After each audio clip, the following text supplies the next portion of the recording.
Moira, welcome to the Business Growth Mindset Top Achievers podcast. It is so wonderful to have you here today. Thank you for making the time to come and see us. Appreciate the invitation. Looking forward to the conversation. If you are, trust me, I am like the fat kid in the candy store, ready and excited. I have been waiting for this moment for a very long time. I know some people on the podcast may know you. I've admired your work for many years. And I had the privilege of first truly meeting you when I was working at the university and you were launching SheEO, and the concept blew my mind. Obviously, having worked as an entrepreneur in resident and being an adjunct professor in entrepreneurship, commercialization and innovation, I realized really early on that it wasn't always equal, right? And it still isn't. And it's very challenging for women in particular to capital raise. Even though we have some phenomenal female VCs, it's still a challenge. And what I loved is that when I first saw SheEO and then started digging around a bit more about all the work you've done, I was blown away. And I've got goosebumps underneath me as I say this to you. As I said, I truly am excited that you're here today. And I'm, rather than me tell the story, I'm going to get you to tell the story. But just for our listeners, Moira has achieved a great deal in her life, and I think it's testimony of why she's a top achiever. And in my opinion, it's because you're driven by passion and by purpose, and hopefully that's going to come through in today's conversation. But you're the founder of Chooks, Hens House Co-op, Collab for Good. You're also an activator and facilitator for SheEO. You're also on the advisory board for the Office of the South Australian Chief Entrepreneur. We actually had Paul Edgington in, who is also on that board. But why you're really here is not all these amazing achievements. You've also got an Order of Australia, or you're an AM, which is phenomenal. And you received that because of your passion and work, I guess, in areas of social work and social welfare, if I might need to be corrected. But predominantly your focus is on gender equality, diversity, and also inclusion. But more importantly, give women the same opportunity, I think, that us privileged white men should have. And people that know me, that listen to podcasts, know 85% of my clients are women. I own 6 companies, 5 of them are female led. I'm pretty sure that other than Alex and one other male in our company, they're all women. And so and some people say it's because when you had a daughter you changed. Actually, no, it's always been me. I believe in everyone should have a fair and equitable opportunity to do whatever they choose to do, right? Regardless.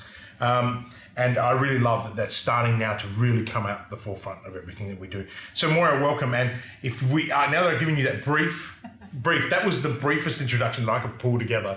And I encourage anyone that is listening, you've got to jump onto Moira's LinkedIn just to have a look. But I warn you, it will take you a while, and it is well worth reading. I mean, just before I let you go, you actually were the Chief of Staff for the Honourable Trish White too, another formidable and amazing woman who has achieved a huge amount and is still continuing to achieve like you are.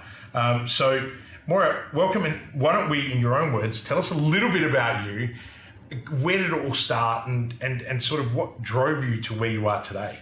Yeah, thank you, and thanks for the invitation. I just want to acknowledge that I'm on Kaurna country. Absolutely. And I really want to pay my respects to elders past, present and emerging, of which there are an incredible number of women, particularly titters in business, if you like, and that this is land that's never been ceded. And I always start with that because I want to recognise my own privilege as a white woman from settler stock, that none of us would be able to be doing any of this without that foundation and incredible custodianship that we all are now beneficiaries of. So I grew up here mostly in South Australia, although I was born in Streaky Bay when my mum and dad were young teachers. And in those days, you used to have to pay off your bond, so they got sent to the country. And then as a child, I spent a few years in Papua New Guinea and in the UK. So I think those foundations of knowing that I was part of something much, much bigger was a really fabulous start in life, and meant that I was always exposed to diversity, and your comments about inclusion as well. really appreciate that being so visible and that you're mentioning it, because for me, diversity is like the theory, but inclusion's the practice. Absolutely. And so from a women's point of view, gender's always been important to me. I always say that's because I started off my gender career in the brownies. And, I was a sixer when I was 7. Mm-hmm. And so was always in leadership roles from a very young age, and not about leading myself, but building community and leading others. And that somehow was in my DNA, I think. I always didn't see that any success I had was all about me, but the fact that we had whoever we were making something together. And some years ago, when I started looking at the gender gap for investment, I was just completely blown away. I'd always helped people, be more equal in their work, and promoted women and had women on boards and all of that kind of thing. And I was literally sitting down after a couple of young women had spoken to me about some challenges that had raising capital, and they were both extraordinarily, in different fields, extraordinarily competent, and discovered that the, in venture capital, less than 4% was going to female founders. So that's not an accident. That's a design problem. And the design problems that my analysis is it's patriarchy and colonisation. So I thought, well, I was at a dinner with some well-known capital investors in this town, and I'd been invited to it, and everyone was there sort of pitching their wares to a potential investors. When it came to my turn, I wasn't there to raise capital, I was there as a guest. I said, well, the thing I'm disrupting is patriarchy. And it was like mic drop moment. Everyone goes, what? This is a system. I'm not anti-men. I've got plenty of men in my life. But I am anti-systems that do not enable everyone to reach their potential. And so that's really been a big driver. It's always been there for me, but probably in the last 10, 15 years, seeing how we can build more equitable systems to, make it a level playing field. Why would you leave 50% of the talent off the table? Like, that's just ridiculous. And it is ridiculous. In terms of investment, women have a better return on investment. So it makes good business sense. I always say, don't fall for the gender card, fall for the business card. Then you'll be making a much better outcome for Moira, yourself. what I love about what you've just said is that you say what I'd like to say so much better. Right? No, and I mean it. Let's put gender completely aside. We know there's a gender gap. We know we need to fix that. But when you actually put gender aside and you just look at people as people, right? Forget even race, all of those things. Like, I always say to people, I don't understand racism. I do not understand the gap, because I'm aware it's there, and I'm aware racism is there, and the gap is there for gender, but also inclusion. And we're not just talking just gender, we're talking everything, right? Mm. But because I don't judge, I've never been a person that judges anyone. I judge on merit if I'm actually going to judge someone. And I love the way you just put that, which is, let's look at the business, let's look at the person as a person. And I think, as an angel investor, and and I've got a lot of investments out there, I always invest in the founder. To me, the gender doesn't bother me, the race doesn't bother me. It's the attitude.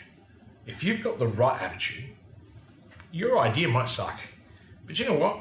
If it's going to cost me a little to see how far you can go, I'm pretty certain that you'll create something special along the way. And I have found that when you give women in particular that chance, they never let you down. It's quite mind-blowing. The return on investments there. I mean, you mentioned SheEO at the beginning. So SheEO it has a principle of radical generosity. So people gift in $1,100, and that goes into a perpetual fund. So we're looking at building a $1 billion international. What are you up to now? Good question. So in Australia, we've got about 500,000 wow. That has been distributed in the last year. Great. And which is very exciting. How can people who don't know SheEO, as me, just a shameless plug now, how can they get involved? I know that I did something really early on, and you have to be a woman that gives. Yeah. So it's trying to give it through my daughter or through Lucy is our angle. Yeah. So how can people just quickly, how can they get involved if they So want just to? go to sheo.world. All the information's there. There's a lot of material that's in the public domain. They have fabulous podcasts. I highly recommend a little listen of those as well. Absolutely. And it's for women and non-binary people. So what we are really trying to do is shift the conditions and shift the system. So while I agree with you about following the founder, that's really important. But you have to get on the runway in the first place. And some of the barriers that exist for women and non-binary and people with disabilities and First Nations is not because they're a failure, it's because the system itself doesn't enable that. So we're trying to deconstruct some of those things, create new pathways. So with SheYo, one of the best way, if you're not female or not non-binary, gift in an activation to a woman that you can see has got some potential, or just trust us to find the right person for that. And so we've been doing that with a number of First Nations people. Women, for whatever reason, perhaps haven't been able to make that financial contribution. And it is just incredible what's happening. So when every year, the people who have made that contribution are the ones that vote up the top. Well, we select 5 ventures to support so that they can access that pool of money, and they make that decision themselves about who gets how much out of that. There's only 2 rules. One is that one person can't have it all, and the other rule is that it can't be equally distributed.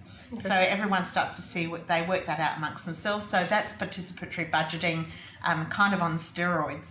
It's an incredible way of doing capital funding.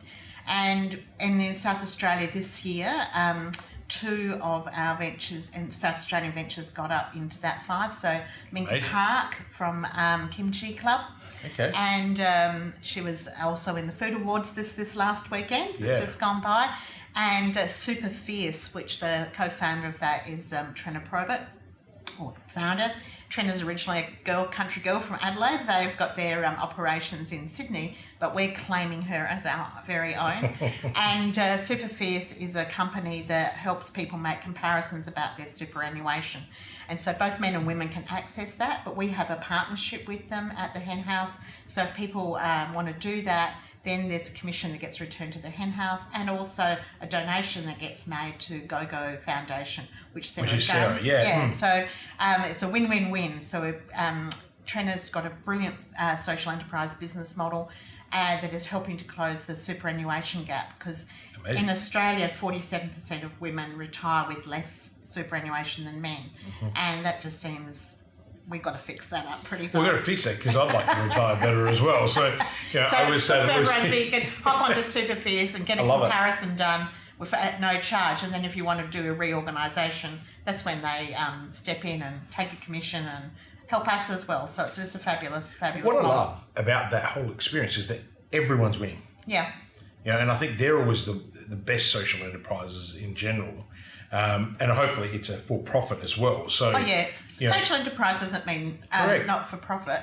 Social enterprise means that it's actually doing a return for good. And I always say, I've worked in not-for-profits for many years, as you know, and it's also should be not for loss. Yeah, it should always be not for loss.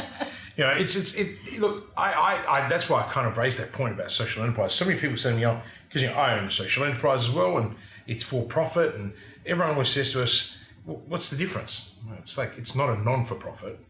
It's a business that has to make money, but there's got to be a social impact strategy around it. A return. Like even in my advisory firm, we offer 2 people every 12 weeks to be mentored by me free of charge. So they get 30 minutes each week for 12 weeks. Out of the last 18 months where we've done that process, only 4 of those have not gone on to actually hire me as a full-blown consultant. So these are people that couldn't otherwise afford to have the services. And the balance is actually 80% were women to 20% men. And I dare say that I'm pretty sure it's 3 and 1. 3 men that haven't gone on to do what they needed to do, or only 1 woman. And one of my clients in Melbourne is doing so well. It's in active therapy. So she uses counselling and martial arts to change the lives of people with disabilities and young children. And when she first pitched that to me 2 years ago, I was like, I just have to do this. And that was actually what spawned this whole concept of me going, you know what, I'm privileged, and I've done so well in my career. Sure, I've had plenty of ups and downs, but I've done so well in my career that it's time to give back. And that's what people don't quite understand. And then we also, once those people do come on board, we gift part of what they bring in back to other organisations. And I think that we all do this in some way, shape or form. I don't promote that. It's not something we stick on our website, because otherwise I would have a lot of people on the waiting list and I wouldn't be able to serve enough people.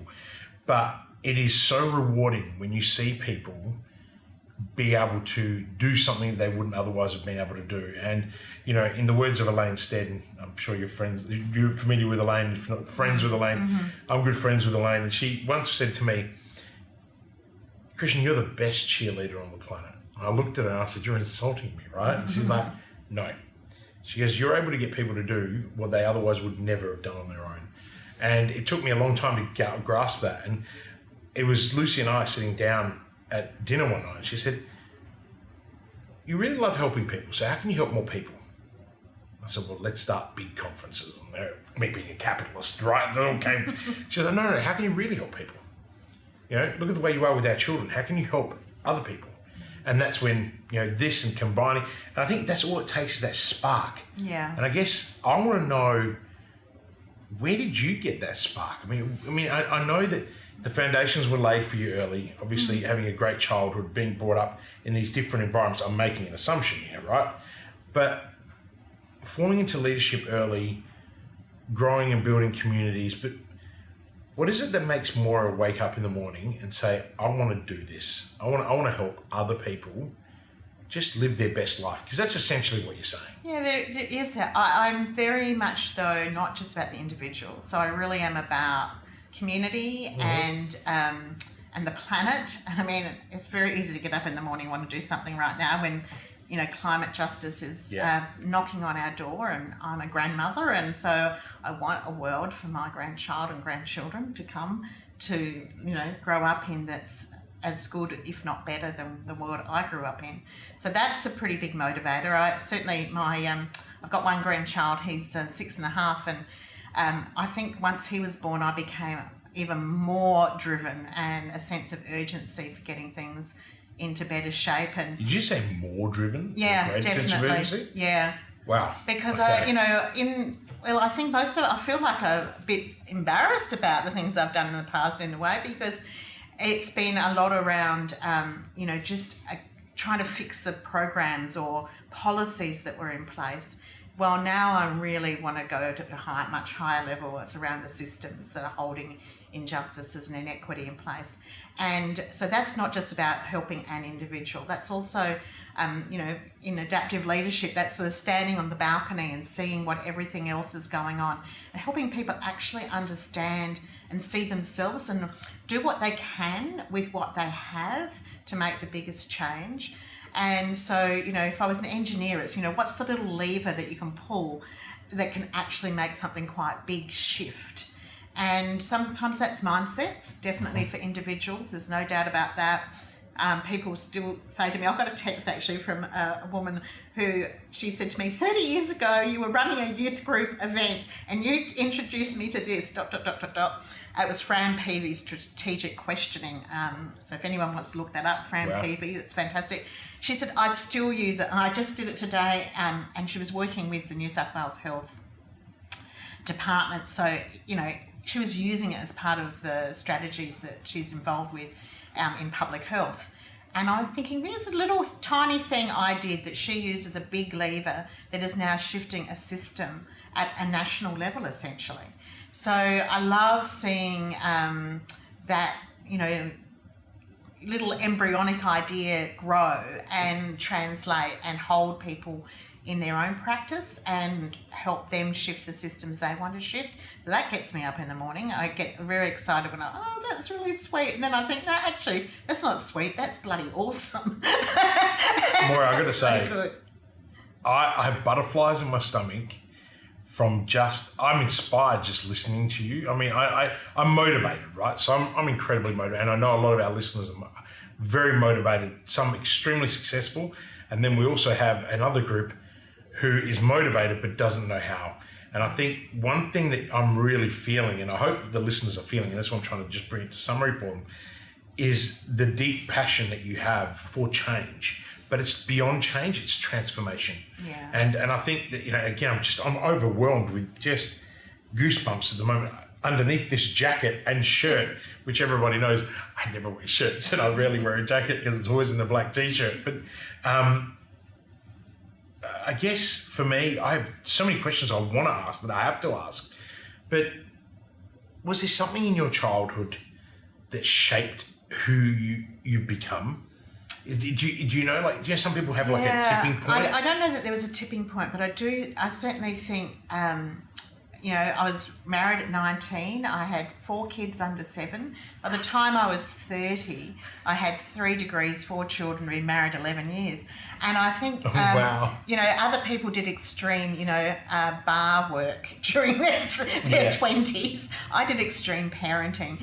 Other people went and did extreme, active life in terms of climbing Mount Everest or wading through rivers.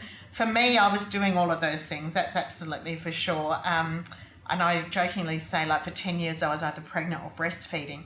And if you really want to know how to do something, do those things. If you want to know how to organise a committee, run a cake stall. If you really want to know what life's about, change nappies.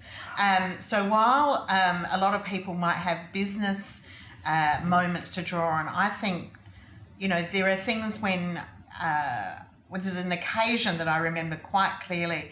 It was pouring with rain. It had been pouring for what I thought was months, and I had wet nappies everywhere in the house. I had two toddlers at the time, and I was pregnant with my 3rd child, and I could not work out how to get them dry. Now that sounds ridiculous. And my husband came home from work, and I wasn't crying. I was just baffled. I said, how are we going to get all these nappies dry? It was just a moment of curiosity. And he looked at me, he said, you're a really smart woman, you can work that out. And didn't help me, and I was really annoyed with him. Could have hit him over the head, actually. And I thought that was brilliant. And then because he couldn't have cared less. It was like, the world was going to just keep going. I thought he just knew. No. You're going to work it out. It was just to get me out of the way, I think. And I thought, I know what I could do. I could hang them in front of a dryer. I could go to the laundromat. I could buy some disposable nappies. There were all these other options. And what I do remember that very clearly, thinking my brain had stopped working. It was like I was overwhelmed. And so when I am with women these days, and others as well, who say, oh my God, I'm just overwhelmed. In my head, I go to that wet, wintry day in the hills when no nappies were getting dry. And I think that's how they're feeling right now. There is so much shit around them, literally. They cannot see the wood from the trees. Well, Annabelle Crabb in Wife Drought talks a lot about the mental load. It was funny, one of my clients actually said to me, she goes, I'm giving you this book as a gift. I said, oh, Lauren, why would you do that? And she's also someone we've interviewed. I said, she goes, no, you don't need to learn this. It's just, I think it'll serve you so much better. And it was one of the best things I'd ever read. Yeah, it's fabulous. Because I stood back and it just so happened too that my mother-in-law was actually good friends with Annabelle Crabb, and I had no idea. I'd always looked at Annabelle Crabb as a political writer, never as... and I thought this concept of the mental load is brilliant. You just don't think about it. But for me, and I recommend every male should read that book. Yeah, I think it's essential reading. Yeah. And it should be on the curriculum. Everyone should read that book. But it is a really good book. Yeah. And I'm not a big reader until actually a well-known Adelaide entrepreneur and I had breakfast late last year, and he said to me, you really need to learn to read. And he goes, you need to go and read Jim Quick's book, because that's Jim Quick's book is going to change the way you read. And brilliantly, I now can read board papers in about a quarter of the time. And also, I've been reading a book a week. And that's when also, Lauren had given me this book like probably 3 or 4 months earlier, and just sat on my desk. And I kept looking at this thing going, why would I read this? And when I read it, I was like, I'm such a better human after reading that. Yeah, it's a fabulous resource. And I think you start to look at things differently. And look, I'm blessed. I was brought up in a house where Mum pretty much did everything. Mum didn't work, but in the sense of a traditional job. But managing 2 boys and running around after us and all of our sport and everything else. I wouldn't have become the person I am today. And I look at Lucy, my partner, and I'm always reflecting on my life without her. our children are loved. We have a fully functional family, something that both of us didn't kind of come from. And it's because she works so hard at it, not because I work hard at it. I mean, I am so privileged that she does everything so I can go off and do what I do. And, now she's working even full time as running one of our companies. And I sit there and go, honey, how are you doing this? And it's that. And it's about then just contributing. She was sick last week and has been sick for a couple of weeks. And so the children, I thought, you know what? I can do this. And I did. I did pickups, drop-offs. In between that, I rearranged all my client work. I've got other wonderful women around me that support me, and they all picked up the slack where I couldn't deliver. But I think, I look at something like that book and I look at some of the things we're talking about, and I get so encouraged by hearing that your story, how you were overwhelmed that time in the hills where, nappies weren't drying. And I know exactly the type of nappies you're talking about because I was brought up with those flannel type nappies. Yeah. They make the best polishing cloths. Did you know that? I don't do a lot of polishing. No. I can really say that. My industry, coming from hospitality early on, my mother actually said to me, Christian, you need to get these. I'm like, Mum, aren't they nappies? She's like, no, trust me, they polish. I was like, please tell me you weren't polishing glassware. Well, I was, no. I later on realised that when I had all these nappies, afterwards, you could actually, once you threw them out, you poured them again, the way the material goes, it polishes really well. And it was brilliant. It actually truly did. Now, there are better microfiber products around these days, but back then it wasn't. Moira, we just talked about being overwhelmed. And what I'd love to know from someone who has achieved so much and continues to achieve, I don't think you'll ever stop achieving. I think you're one of those people that you, even if you accomplish everything and are fully fulfilled, you will continue to find another cause that serves whatever it is that you're driven by, right? But when you are overwhelmed, or let's say you become unfocused when there's so much going on, what do you do to realign? To realign, well, I read a lot as well. Mm-hmm. I sit out with my chickens or go to the garden. I find a lot of solace in nature and walking, and I love poetry. David White is one of my favourite living poets, and Maya Angelou, another American poet I absolutely adore as well. And I always think David says things like that. Poetry is words for which we have no defence. And so sometimes I think in writing, when I read things, or like you reading board papers and whatever, the density is just ridiculous. And one of the things I loved about Twitter when it first started was that you had that beautiful constraint of 140 characters. And at that same time, all those years ago when Twitter first came, I did a little writing course. It was a 30-day challenge to every day to write a different kind of poem, so to learn about all different sorts of poetry. Right.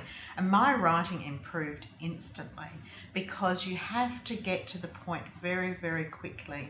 And I'll often, when I'm working with groups, I'll say to them, if your situation was a 3-word slogan, what would it be? And it helps people distill. And so when I'm trying to get to a point of moving away from being overwhelmed, I'm looking for that distillation. What's the one drop of perfume that can help me keep going? And sometimes that's something very small. I will often look for the small thing, sitting in the garden watching some bees just go round and round and round collecting, and just that incredible community of activity together, and they're not bumping into each other, and they're just taking their little bit of pollen and off they go to the hive. And I find that all of this, everything we need to learn is in nature. And we, in business too, the opportunities for biomimicry are real now. And we are actually creating products and services that do mirror what's going on, biologically and in physics too. The incredible innovation using those sorts of principles. So it's very easy to take a lesson from nature. You walk through. I've always grown up and lived quite close to vineyards, and I love the seasonal nature of that. To see the grapes grow, start to be harvested, the fermentation that goes on, and then the pruning that happens, the dead leaves that grow, and the compost that forms underneath them. I mean, all the lessons you ever need to learn about business and self-care are all in that beautiful cycle of nature. And it's not always all about growth at all costs. You know, sometimes one of the limbs has to be chopped off to enable something that's diseased for the rest of the trunk to continue. Some of the lessons are underground and you can't see them. You know, mycelium's all under there, and you have to actually lift up the lid to shine a torch to see what's actually working and where the bugs and the fungus are helping or hindering. So I'm a big fan of using nature as both a self-care for myself, but also as an instructional device. And sometimes I'll just be out for a walk and I'll come home, think, oh, I know what I need to do now. And I think, how did I get that? Where did that come from? And it might just be because I was just looking at the waves in the ocean and realising everything's seasonal, and the waves will come in and the waves will go out. I'll tell you what I'm incredibly impressed about, and I hope that our audience has picked that up. The level of detail that you describe demonstrates to me an impeccable amount of focus and clarity that you have. I've never had anyone answer that question like that, and I think anyone that's listening will know that just by my tone, I'm blown away. Like, I haven't got enough space to write. But what I want to say to you, Moira, for me, it's just made me realize you take yourself completely out of the environment you find yourself overwhelmed in. And this is the simplistic nature of your actual concept, but it's in the level of detail that you observe things that totally transforms you out of where you are. So you almost go into a transcendental state. You're actually out of that environment. And look, what you've said, I'm distilling in my own head, but it makes so much sense. Truly, if someone is overwhelmed or unfocused, take yourself somewhere and pay really close. Take yourself somewhere completely away from what you're doing. And we're blessed here in Adelaide. I mean, there's so many places, like, you're right. If you're in McLaren Vale or Aldinga or Barossa or any of those places, they're a stone's throws away, and you can sit and watch, vineyards. But when you mentioned the bees, I mean, I was just like, okay, and the way they move, I was like, wow. And that level of detail is what allows your brain to also reset in that moment, because you've completely forgotten the reason why you're overwhelmed, and you've gone to somewhere that satisfies you, like your use of an understanding of poetry. As a scholar at school, I completely sucked at poetry, right? And the irony of it is, I didn't suck at it. I just never understood it. Mm-hmm. It's just, I don't get jokes. People say jokes to me, and I just look at them, and I'm like, they're meant to be funny. It's just the way my brain is wired. But I have read more poetry over the last couple of years, and I go, I think I understand that. And I think you've got to be, poetry is one of those things you've got to be really immersed in it to understand it. But that's only my perspective on it, and I'm not anyone who spends enough time in it. But I know that if I go away and read something that is different to what I'm doing, that also helps me. But what I really am blown away, I actually wrote genius. I actually wrote the word genius, the level of detail of thought. And Jim Collins talks about, disciplined thought by disciplined people, and then who take disciplined action. And what I really am blown away by is the level of discipline that you demonstrate in just that task. And I think it's a level of discipline you display throughout all your work, which is admirable, but also admirable. Like I'm as I said, I'm really taken by that. Is there anything you want to add to that? Well, I was just going to say that I think that I really encourage people to take instruction from nature and the weather. So the Celt in me, I think I was probably born, if people believe in incarnation and reincarnation, possibly in a previous life, I might have been on the Burren in Western Island and trudging along there, and you do get so many. For me, it's a conversation with the elements.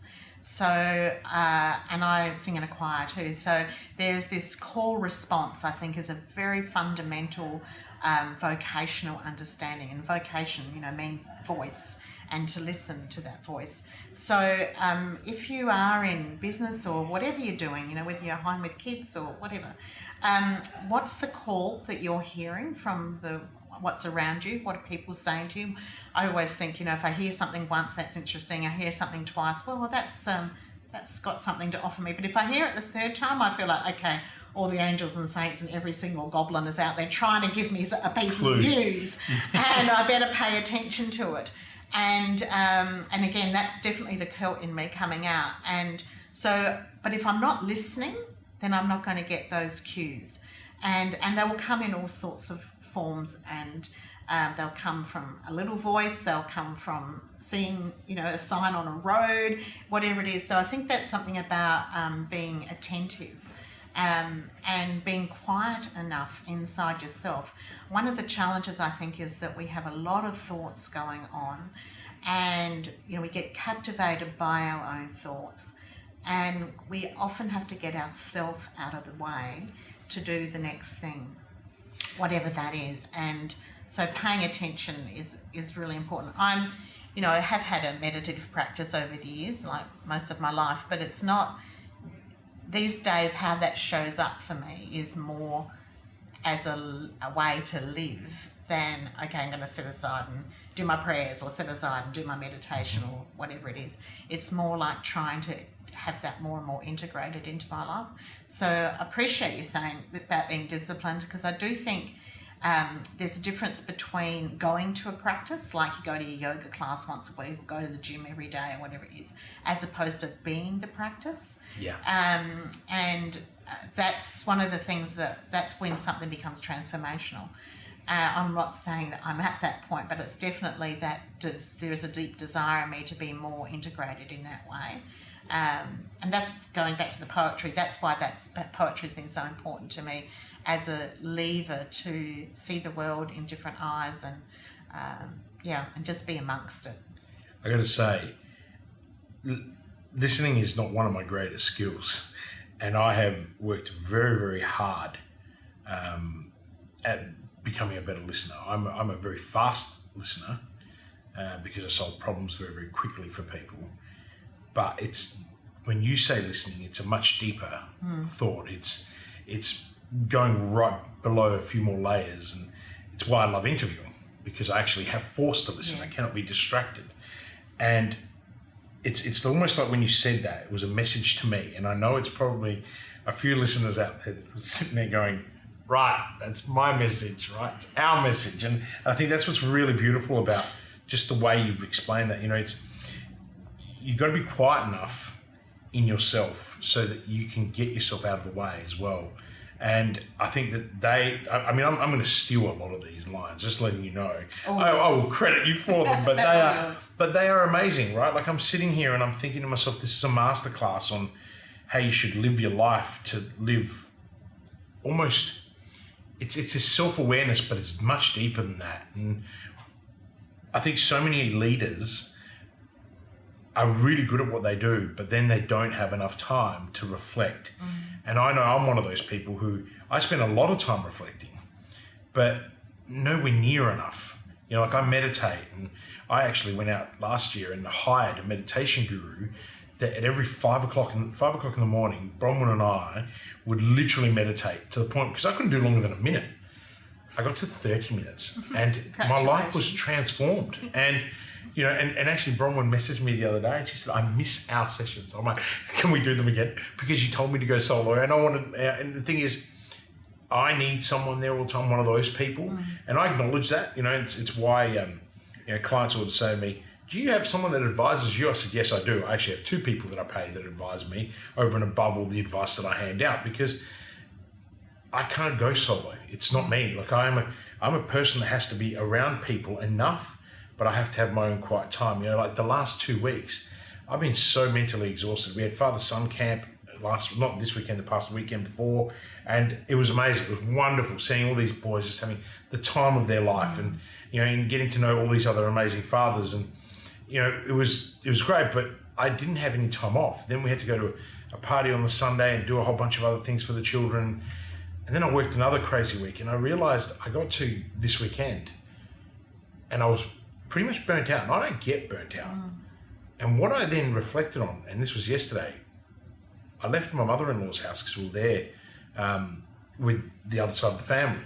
And the children wanted to come home. So I said, okay, why don't we go, Mum, Lucy, you stay. And I just went, you know what, after I've showered these kids, got them to bed, my daughter yesterday was the stinkiest pirate I've ever had in my life. And I said to her, Lavender, you are getting in the shower now. We're going to wash your hair. She goes, okay. And I was like, wow, you listened. And this is why Leo's getting his pajamas on. And, you know, it was really beautiful getting them ready. But I then said to myself, you know what, I'm not going to do anything else tonight. I'm going to go to bed. And I'm happy to admit that I was in bed by 8 o'clock last night, which is unheard of, and asleep, according to my sleep, I track my sleep, according to my sleep appliances and devices, I was asleep by 8:59 and I did not wake up until 5 o'clock, which is my normal wake up time. Gorgeous, wonderful. And I felt this morning, I had my first client call and I was like, wow. But I sat there this morning and I meditated in bed, right? Because I had Leonardo who snuck his way into bed at about 2 o'clock, which is rare for him. And then I had Lucy on the other side, and I couldn't find Lavender because normally Lavender's the one that slides in as our baby. But I thought, you know what? I'm going to meditate and focus on me for the day. And I am a true believer that when you are truly aligned, the universe provides you everything you need. And I think that's what I'm really picking up from you, Moira. That's true. Yeah, and I wanted to share my side so people could understand. And this is what I try and do. I try and share a lot of, because all I can do is share my experience, just like you can share your own. And I think that's what's hitting. It's almost like whatever I was crying out for this morning, you are serving me today. And that's why I think I'm so overwhelmed with warmth. I know that's very hard for anyone listening to pick that up, but I think anyone that watches the visual experience may see that. Moira, we are deep into this podcast, and what I'm really interested to understand is we talk about nature, we talk about habits. You know, what new habits or what habit have you developed that has dramatically improved your life? Yeah. So going back to the poetry, that's writing small things, not and this, I'm in my 9th year of writing a weekly blog, and I give myself rules around that. By the way, everyone, you should read the blog. It is the most beautiful writing, right? I've even cut out some abstracts from the last one because I was and I'm going to read them out later, but people, if you have to find Moira's blog. If you go on her LinkedIn profile... or just moira.blog. Oh, that's right, is it? Well, normally I just go straight to your LinkedIn profile and then click on one of the featured posts and I go through there and read it. But it is the writing. Your writing style is beautiful. Well, I'll let you talk more about it. Yeah, so I mean, in terms of the discipline, certainly writing the weekly blog and my rules to myself were I can't write for more than an hour. It really shouldn't be more than about 750 to 1,000 words max. And I try not to edit. So it's like, just write. And just doing, and then maybe a couple of days later I'll go back and fix up a few typos and grammars and things. But I really try not to edit and just take a thing. And each year it's had a different theme. Yes, I was going to ask you. That's the question. So this year's theme is meeting the moment. So how you show up for something that's happened during the week. And I always try and relate it to something that I'm doing. So that discipline's been important. And just to, dispel any myths, I haven't always been as disciplined as this. And when you've got a household and lots of people around you and big jobs and all of those things that I've had, my husband died nearly 4 years ago. And as a consequence of that, and all the kids had left home by then, of course, and I had been looking after him for nearly 10 years. He had a lung disorder. And so I've had lots of opportunities to work out what's going to work for me. And I've always had to grab really small amounts of time. And whether that is just, in the early days, that was me just washing the dishes at the sink. Like I refused to get a dishwasher when everyone was getting dishwashers because it was the only time when the kids were little that I could have on my own. Nobody wants to help you with the dishes. So that's also a good thing. And just So just trying to do that. Music's always been a really big part of my life, and I'm just getting back into that.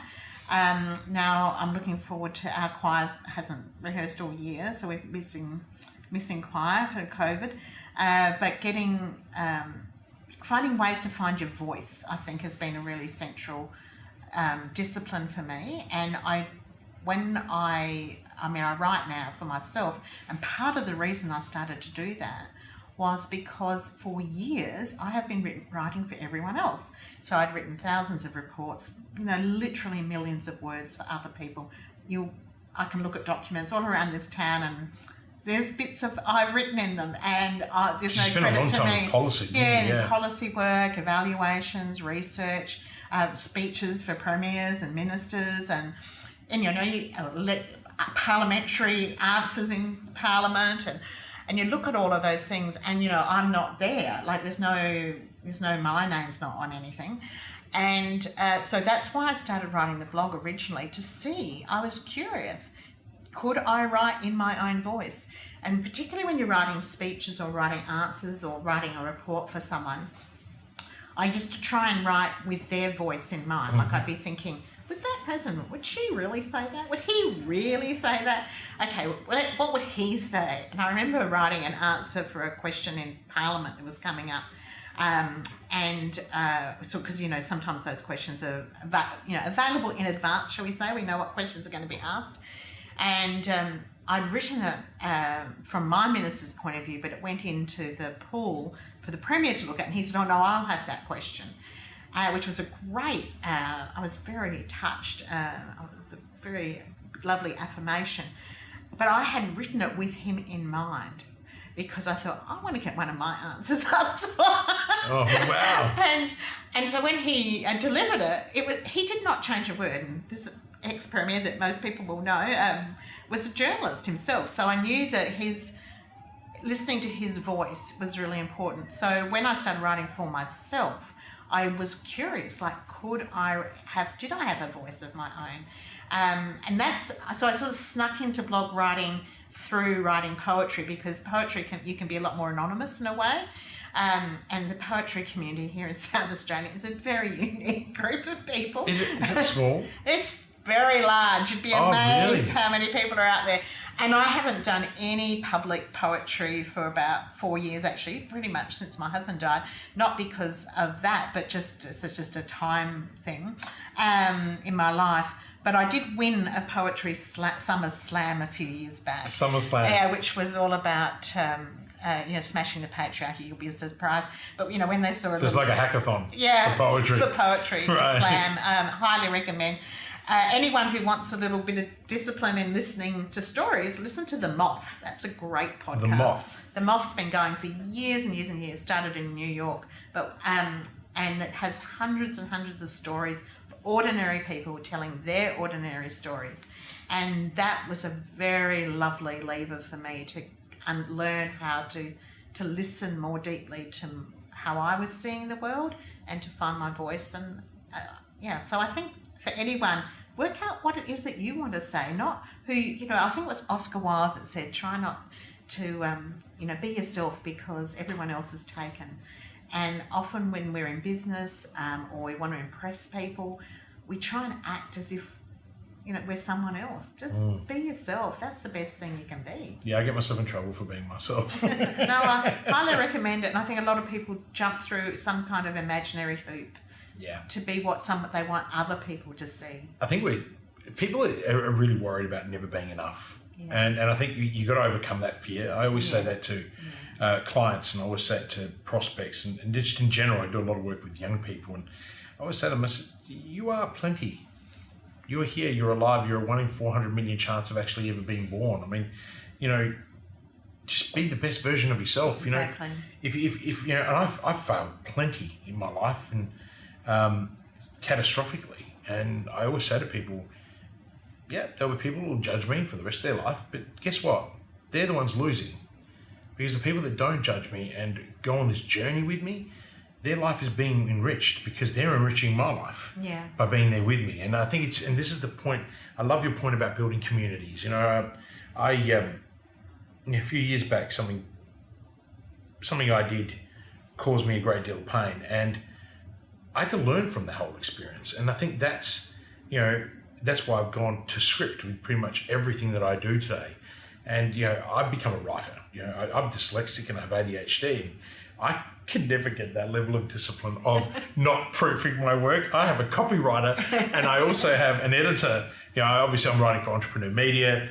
I have a huge following now. My editor was like, Christian, you're at 22 million people that read your articles when they come out. Like, we've never seen anything like it. And you definitely have your own voice, just as I've developed my own. But we've got to overcome that fear first. I mean, for me, it was something I said that landed me in hot water. And, how did I beat that? I went out and wrote. I went out and started blogging. I went out and started doing videos. And, I remember 2 and a bit years ago, I had 700 connections on LinkedIn. I'm now at like 16,000. And I write for 2 or 3 of the largest publications in the world, because I knew that if I didn't overcome this fear that had hit me, I wouldn't be here today. I definitely wouldn't be doing this interview with you. And, when I went out and did a solo cast, that was the first thing that I did. And, people, my mentors were like, Christian, what are you doing? This is like suicide. They're going to be looking to hang you for every word that comes out of your mouth. And I'm just like, that's okay. They can have a go at my spelling mistakes. I'm fine with that. I said, but they got to live with the fact that I'm dyslexic and that I have ADHD, and that every other child out there that has dyslexia and ADHD, when they condemn me for something, they're condemning all them. And everyone looked at me and they said, well, what cause are you on? And I said, I'm not actually trying to solve any cause. I'm trying to make it, I don't want to be a hypocrite. And I don't want to be sitting there helping younger people overcome their fears when I can't overcome my own. And little did I know where it would lead me today. And, my life is greatly enriched by just having this conversation with you, because you've endured the same struggles. You're just way more composed about it. Like, listening to, and again, I'm overwhelmed with energy at the moment, because I'm listening to this and I'm saying, wisdom is so clear when it's right in front of you, but you've got to be prepared to listen. So I know I'm being extremely complimentary, but I want to actually take something that you wrote and I do read your blog, and it blows me away. I didn't know that you had these rules around 1 hour and 7. And now I'm thinking to myself, how on earth does she do this? I write for about an hour as well. I can't write more than that, but I have to revisit my publications at least 6 or 7 times, not because I'm changing. It's because the first time they're so bad, right? But one thing you had in the most recent, you had what I would define as a profound reflection of the event that you held at the Adelaide Jail, at the old Adelaide Jail. And you said, if you have something to share, knead it into something positive that will help stretch the conversation and build more curiosity. Find questions that might unlock or unleash something hidden. Impact change is not about conforming. But then further down, and I particularly love this point, what you said, but what came next struck a note with me, and I hope it does with everybody listening. If you notice the potential of a conversation or moment becoming unsafe, find a way to build more trust. We are in an emergent space, and making more space for learning and problem solving and testing waters is what impact change is all about. Do you want to share anything about that? For I wasn't at the event. Yeah.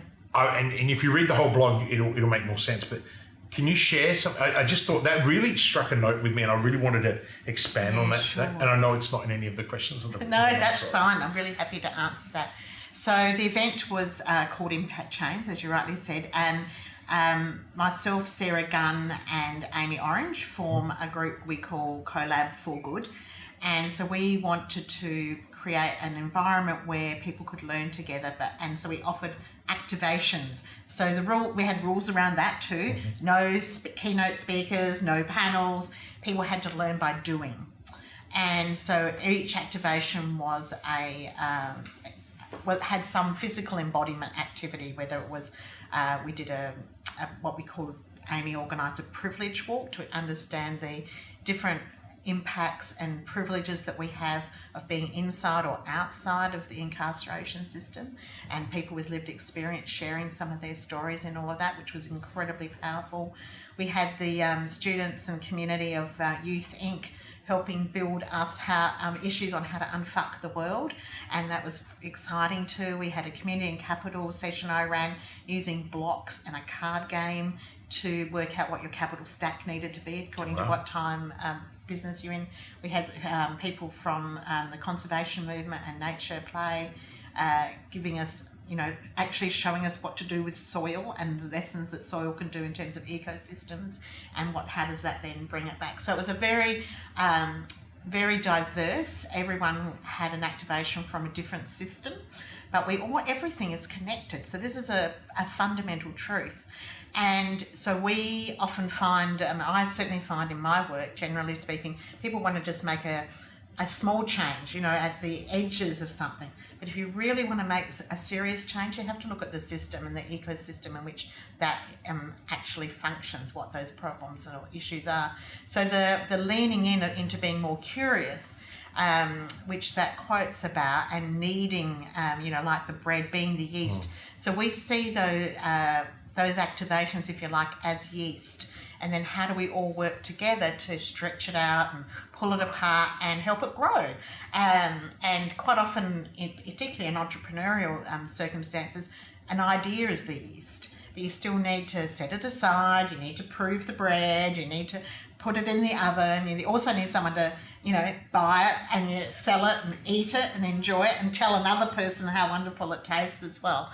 So that, there's a whole lot of pieces in that puzzle. And so when we were at Impact Chains, everything we did was very intentional. We deliberately chose the Old Adelaide Jail, because what could be a better example of a paradigm that needs to go, or a system that has completely failed all of us.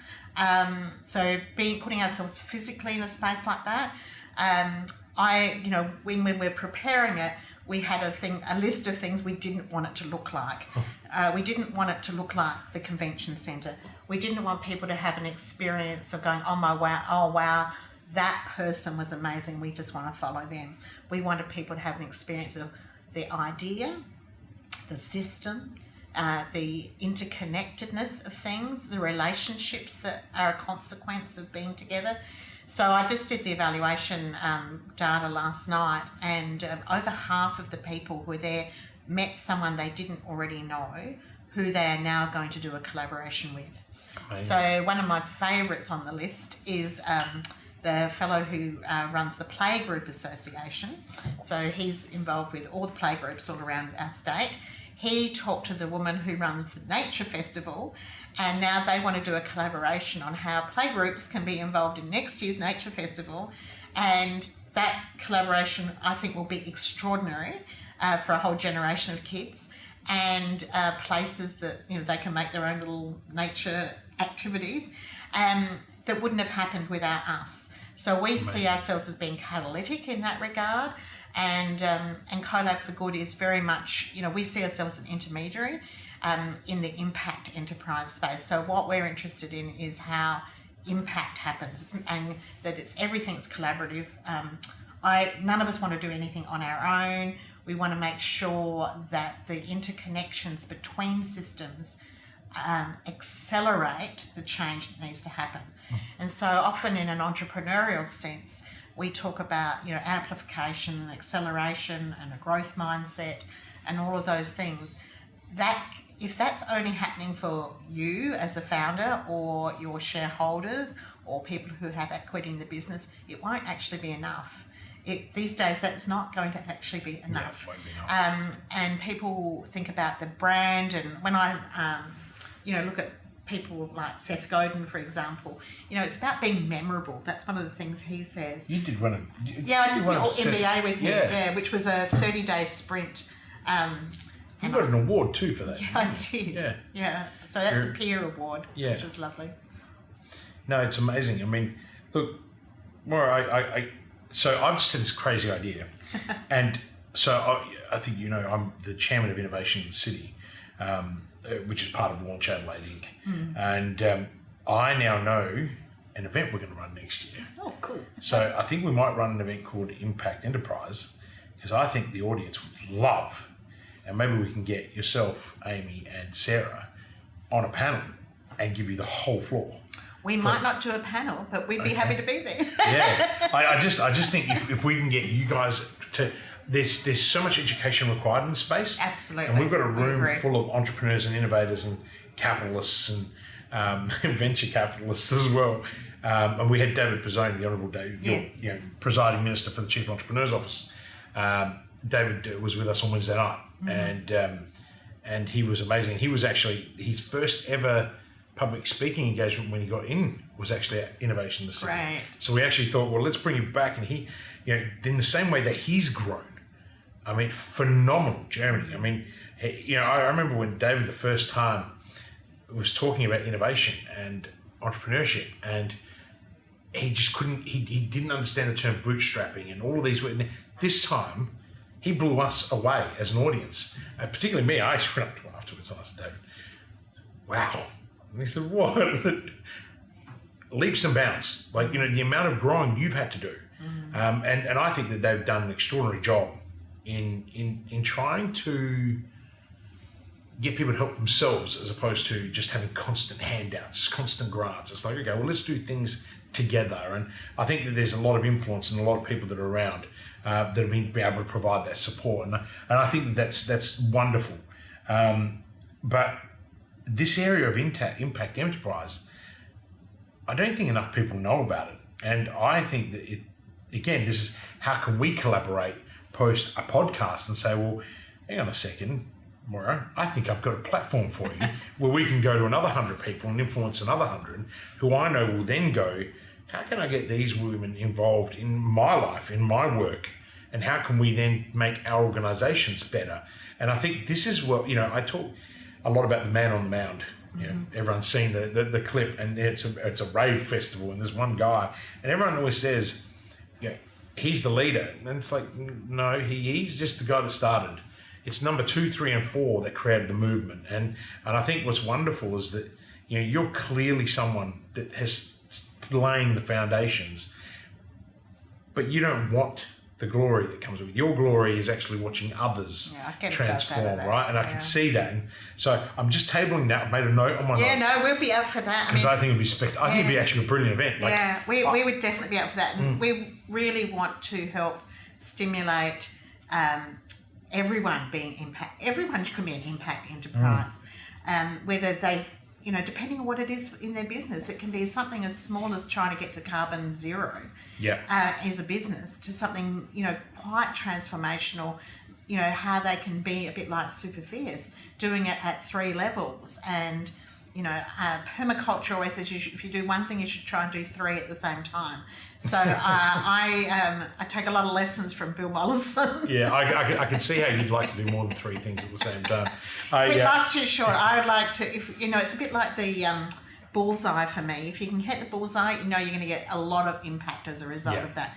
And I think too many of us are tinkering away at the edges and not actually looking, okay, what's the one thing we could do today? And one of the best things I learned in the Alt MBA, Seth Godin's Alt MBA, from one of my coaches in that program was, you've only got 10 minutes. What are you going to do in the next 10 minutes to advance your idea? And if people are stuck, if I'm talking to entrepreneurs or female founders, or anyone really, and they say to me, oh, I don't know what to do, I'll go, okay, that's fine. You've got 10 minutes. What are you going to do in the very next 10 minutes? And you've only got 10 minutes, put the timer on, and off you go. And using time as a constraint, one of my very favourite business books is Beautiful Constraints. Okay. Highly recommend anyone who's... you get, we haven't got enough money, or we haven't raised enough capital, or haven't got the right staff. Oh, I need to check that up. But it's called Beautiful Constraints. Beautiful Constraints. It's absolutely, I think, essential reading. I'm going to have to grab that. Because I was going to ask you, which is a book... That's one of my favourites. But is there any other books that have greatly influenced your journey? Yeah, you'd well, love to share? I'm reading all the time, and I'm a big fan of Audible too, because I live quite a way out of the city. So if I'm coming into town, I don't mind, because I think, okay, that's when I'm going to listen to this podcast, or that's when I'm going to listen to this book. I think Brene Brown's work is always outstanding and really helpful, and her podcast, Learn to Lead, I recommend for people. I've just finished reading a beautiful novel by Livolsi, I think it is. I'll have to send you the notes. And it's called The Tale of Missing Trees, I think. Okay. And inside all of that, it has everything. It has love and fear and war and injustice and racism and language and climate change and nature. It's an absolutely fabulous, fabulous novel. And I do think that people don't often go to the novel as often as they could, including myself. I'm really trying to read more novels over the last few years. And that's just one that I've literally just finished in the last couple of days. In the pouring rain yesterday, snuggled up in bed listening to it a bit more, had a nice cup of tea. I also... Simple pleasures. Yeah, simple pleasures. I really do... I do go to my poetry books. Mary Oliver in particular. If I am feeling particularly stuck or frustrated, she's got a beautiful Summer Day is a fabulous poem to read from the point of view of a little grasshopper. That will make you get right in touch with your purpose instantly. I always give that to people who say, "Oh, what's my why?" Read that and come back to me tomorrow. So Summer's Day. Summer Day, yeah, Summer Day. Who's that by? Mary Oliver, and her two others of hers, Wild Geese and When I Am Among the Trees, will they are both instructional and healing, and all the lessons you need to in just a few stanzas. It's very beautiful. I love it. I'm going to check that, because obviously my strap line is live with purpose. So every time I hear anyone that says, "Hey Christian, I'm going to read Summer Day by Mary Oliver," I'm going to find it as soon as we finish. Which I'm conscious of time. I've just looked at my watch, but do you have any heroes? Like, whether it be a business hero or a personal hero, someone that you know, and by hero I don't mean someone that oh wow, you're like a fan club. It's more someone that you think, is a good role model for yourself or for others. So there's a few, and a few heroines as well. Okay. In the heroine category, I think Vicky Saunders, who's the founder of She.O., she inspires me and continues to challenge and encourage me as well, personally and professionally. When I grew up, as a kid, I was always a young person, really. I loved and found out about Vincent Lingiari, who ran the Walking Off the Land, who was an incredible land rights activist for his people. And that iconic photo of Gough Whitlam with the grains of sand running through his fingers into Vincent's. And people will know Paul Kelly's song from Big Things, Little Things Grow that. So that's that story. Martin Luther King, always inspired me, and I read all of his speeches and things like that. James Baldwin, another Black American. And closer to home, just in these days, the work that Megan Davis and Thomas Mayer have done on the Uluru Statement from the Heart, and the young voices of Malala and Greta Thunberg, and the old voice of David Attenborough. Those, one of the things that is about all of them is they're unelected. They are the unelected. So people say, "Oh, you should go back into politics." I go, no. What really, if we want to build movements that will shift the world, those unelected leaders and that's really what impact change was also about. How do we elect and select each other, and put each other forward and say, you're the one that we want to learn from. And I think to myself, most of my leadership opportunities, and I've been very fortunate, it's not because I've stepped up or thought, "Oh, pick me," or "pick me." It's usually I've stood there and everyone's taken a step back And I've looked behind me and think, oh my God, I'm the only one still at the front. What happened there? So it's not been like an absolute driver for me to be in leadership. It's been kind of by how others, so that being the lone nut on the hill and then the first followers, and that's pretty much how I've always worked. It's not that I've said, oh, come and follow me. I've just been doing my little dance on the hill, and all of a sudden a few more people come along, You know, it's really powerful sitting here with you as someone who's a fan from the shadows, and I can see that now, like exactly why someone would follow you, and why you're a movement creator, because I think it goes much deeper than the fact that you're incredibly intelligent and well read. I think it actually goes down to all your disciplines and the fact that you stand for something that is far greater than the average person, and even the people that are above average, the other top achievers. And I think anyone that's in this series is going to be really, really proud that you're in that series. I certainly am proud, and that's something that I'm really picking up. You know, we've had a variety of people on the podcast, and everyone's different in their own right.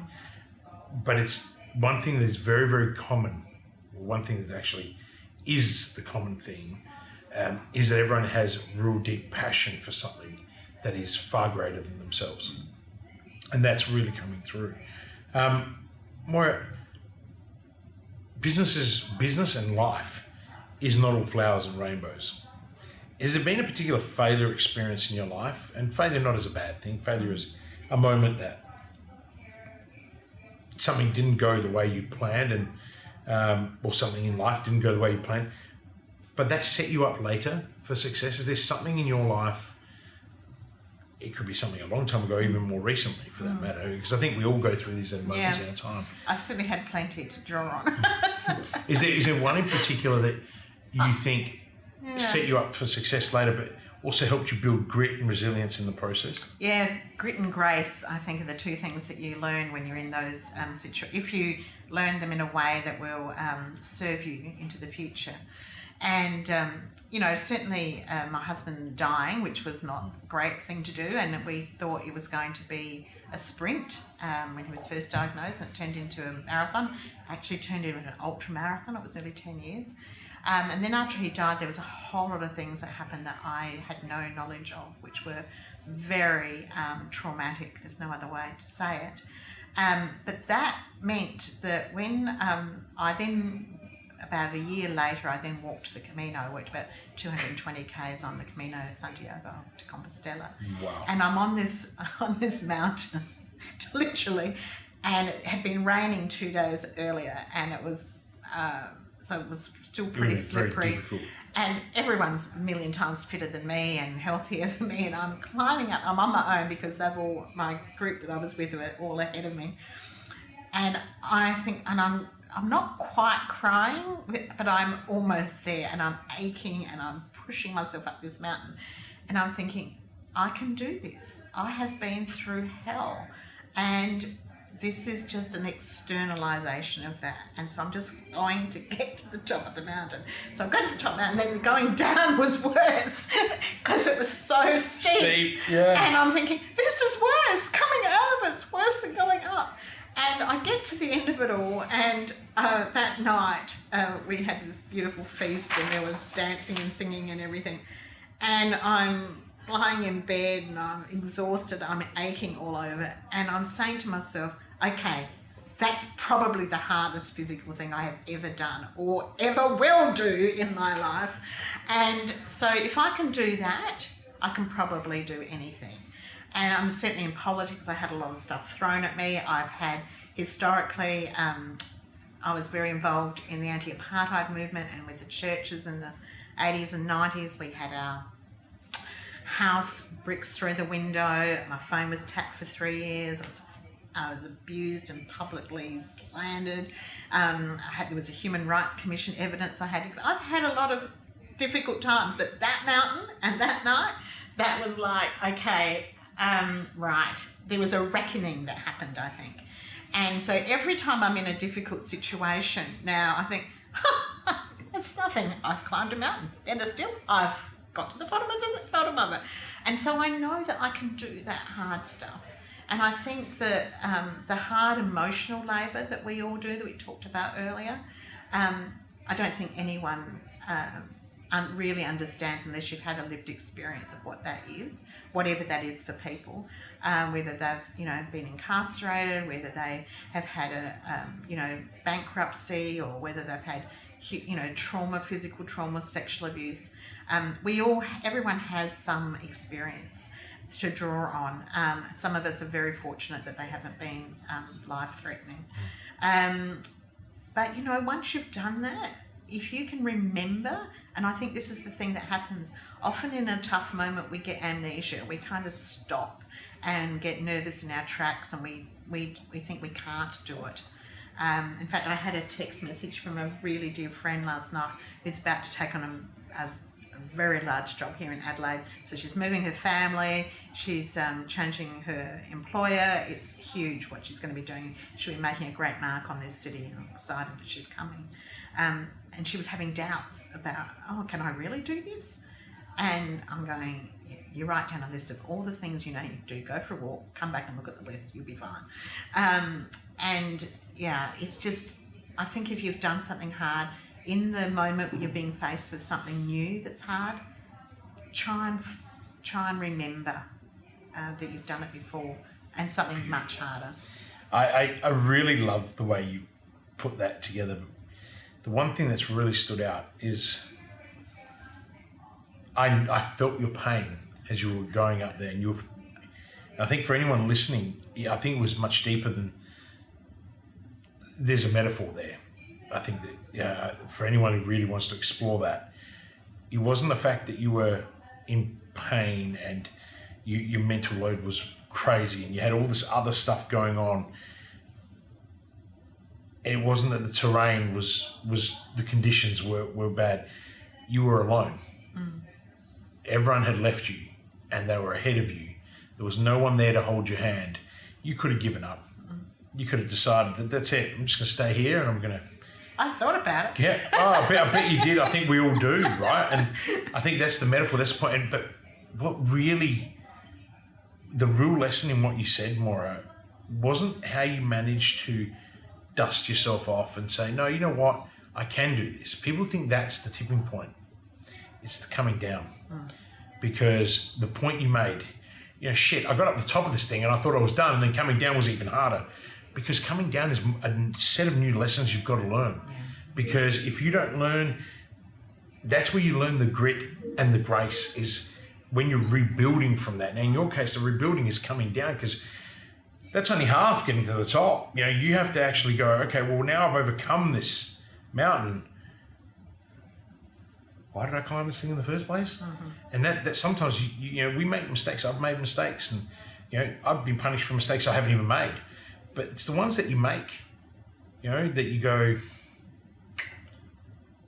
what do I do? I go back to 3 years ago when Lucy and I looked at each other and said, let's just leave.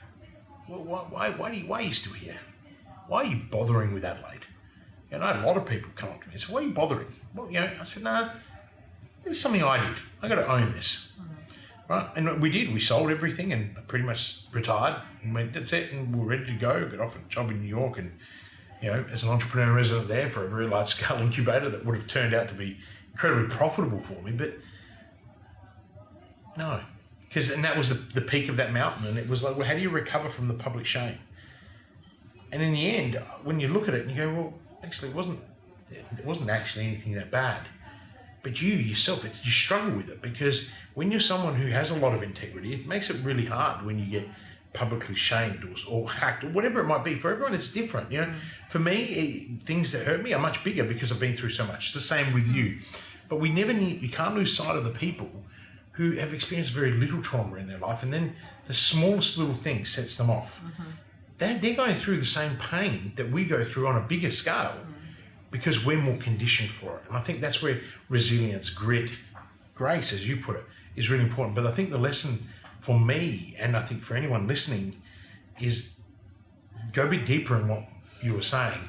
it's when you're coming down that you've got to work even harder, right? In this case, it was coming down. It was about relearning how to, to do things. I mean, your knees would have been killing you on the way down. I love sticks, walking sticks. You would have had... I would have, by that point, found someone to pay to carry me down. I would have needed about 6 people, but not in rotation, like all 6 carrying me down the mountain. But look, I think wonderful story there. I mean, very impactful. And the whole podcast today has been inspirational is the only way that I can say. I'm not going to let you go just yet. I think with all the wonderful insights that you've provided, do you have your top 3 lessons that you would impose or that you would want someone else, particularly someone ambitious and hungry, be it male, female, no matter, or binary, it does not matter. What are 3 lessons that you would want to impart on other people? Yeah, I think back yourself is really important, and I mean that in every way. Feel someone at your back is your best self, wanting the best for you. So I think that's really important. And the other thing is just being optimistic, like keeping the glass half full. A lot of people talk about risk, and I talk more about assets. So what's working well, and you want to strengthen that. You can find someone else to do the things that you can't do. Yep. Having a really strong asset-based approach is really important. I mean, in the olden days, we used to get everyone to do their performance reviews, and you're good at 5 things, and now you're really bad at 3. So let's work on the bad 3 ones. No, I don't think that's a good idea. I think let's work on the 5 that do well. So I say to people, strengthen what's working, forget about the rest. And I think the third one then is just to take a breath. It's a very old-fashioned idea to just breathe well. And again, that's something that, singing and, having a good laugh and all of those, anything where your breath is important. Some people will do that through yoga or with meditation, whatever. But, you can do it at the traffic lights. Just take a good deep breath. Yeah, expand your rib cage. I did that this morning. Moira, it's really interesting. I'd never heard of... I'm a big believer, and I have always pushed people to focus on their strength and outsource their weaknesses, right? So I don't hear many people say that, but I love the way you've spun it to being an asset-based approach, and I think that's really interesting. Moira, I am literally just jumping out. My soul is ready to jump out. It has been a masterclass. I'm almost emotional, to be honest, because there is so much that I've had to take in. I cannot wait to re-listen to this. There's one thing being here, having this conversation. It's another thing. I know that Alex, our producer, has said to me that he's gone back and he listened to all of them, and he's just like, Christian, these are like incredible. And I think what's wonderful is that when you have incredible people, everything else is really easy. But I think the message that you've really shone through today, or that should shine through, is that you have to be purpose or passion led in everything you do. And then you've got to work really bloody hard, because there is nothing easy in what you've said today. And I think that's what has really impressed me. I mean, I always thought that I was one of the few people that could get a lot done. I'm humbled today because I've got so much more work to do, but I have so much more work to do in a much more disciplined way. One point you made earlier is use the small amounts of time. You were talking about washing the dishes. And I think that is a really prime example of why you're a top achiever. You use every minute that the Lord has granted you to do something that helps someone else. And I think it's this unselfishness that you have. And that's what it's coming through for me. And even the work you're doing, and with inclusion and diversity and helping, women in general, not just young startup founders and whatnot like, because we also know the startups founders aren't young. You can be in your 70s and start a startup. Absolutely. And I think that's the big thing that we've got to also make people aware of, to be truly entrepreneurial. The data, I think, is now that you become a real entrepreneur at 44. Yeah, that's right. So there is still hope for me. I have just turned 44, so it's... You're about to hit that peak. I don't know if I'd ever peak. I'm sitting here and I say to myself, Lucy says all the time, she says, Christian, when are you going to stop? And I said, never. I said, there's no point in me saying that, I mean, if I didn't want to continue, I could have retired 3 years ago. Like, that's it. But, as the universe provides, you've got to keep giving. And I think that's the thing. When you truly align yourself with what you want to do, and you have, and that's why I'm inspired, because I know that I'm on the right path. But today I've gone, you know what, there's a couple of things I need to just focus on a little bit more and use what I have. I'm a big believer that I've never done enough, right? It's kind of that imposter syndrome. And I've worked on it. I've spent time with my psychiatrist on it, psychologist, and everyone's always like, Christian, just don't be so hard on yourself. Yeah. But the reality of it is, I don't want to change that part of me. That's my strength. And what I've learned is how not to demand the same from others. Because what I've learned is others don't have that same will. And you need to appreciate that. That's a big thing I've learned in life, is you need to appreciate everybody for what they have, and therefore helping them live their best life. Maybe whatever. My children, I look at those two and I am so madly in love with my kids. And I'm happy to admit it.